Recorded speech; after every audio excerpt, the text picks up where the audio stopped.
Chers frères et sœurs, retenons-le, tous les premiers dimanches du carême sont une invitation à accompagner Jésus au désert où il est tenté par Satan. Également, les deuxièmes dimanches de carême de chaque année nous invitent à suivre Jésus sur le mont Tabor. C'est là qu'il est transfiguré. Et c'est justement sur le mont Tabor que la voix du Père se fait entendre. Celui-ci est mon fils bien-aimé. Écoutez-le. Je suis très heureux de vous retrouver, chers frères et sœurs, pour partager avec vous la parole de Dieu de ce deuxième dimanche du temps de carême. Bonjour à toutes et à tous et à chacun de vous.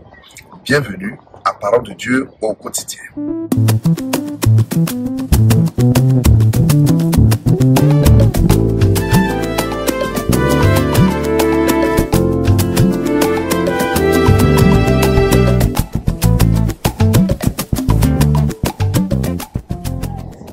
Chers frères et sœurs, je m'excuse pour le cadre dans lequel je suis pour vous proposer cette méditation.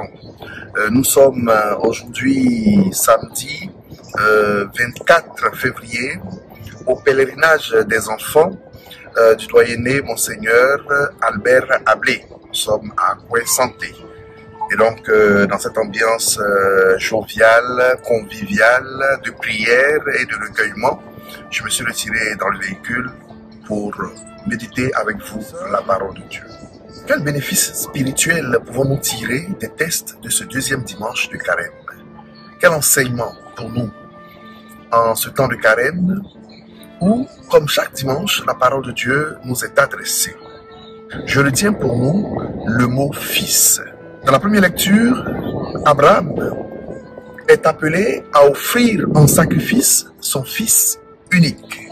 Dans la deuxième lecture, l'apôtre Paul nous dit l'amour que le Seigneur Dieu a pour nous, lui qui n'a pas épargné son propre fils.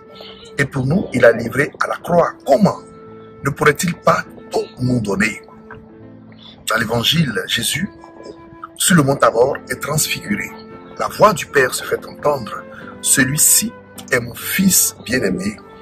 Écoutez-le. Parlant de fils, chers frères et sœurs, ce deuxième dimanche de carême nous amène à méditer sur l'amour du Père pour le Fils. L'amour de Dieu le Père pour Dieu le Fils. Car le Fils du Tabor est ce même Fils du Calvaire.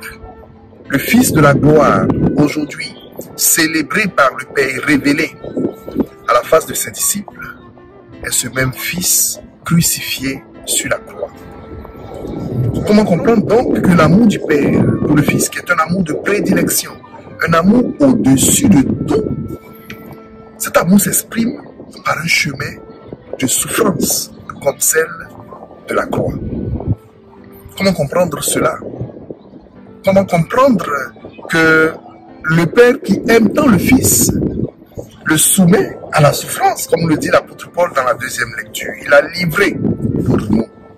Je crois, chers frères et sœurs, qu'en ce deuxième dimanche de carême, notre compréhension de l'amour est remise en cause, ou notre compréhension de l'amour est remise en question. Nous comprenons l'amour comme un moment de paix, de bonheur, de protection, de sécurité. Un père qui aime ses enfants les protège, les met en sécurité, leur donne le meilleur de lui-même pour leur bien. Le Fils aimé est le Fils sacrifié. Le Fils du Tabor est le Fils du Calvaire. À première vue, effectivement, on pourrait voir une contradiction dans l'amour du Père qui livre le Fils à la souffrance. Mais il n'en est rien. Il n'en est rien. De même que sur le mont Tabor, le Père révèle l'identité du Fils. Celui-ci est mon Fils bien-aimé, écoutez-le. Sur la croix, dans la nullité du Christ et dans sa souffrance, le Père révèle l'identité du Fils de Dieu. Oui, celui-ci était vraiment le Fils de Dieu, dira le centurion. Dans la nullité du Christ sur la croix et dans la souffrance, son identité première est révélée au monde. De même que devant ses disciples, dans la transfiguration, le Christ est révélé au monde comme le Fils de Dieu. Il n'y a donc pas de contradiction.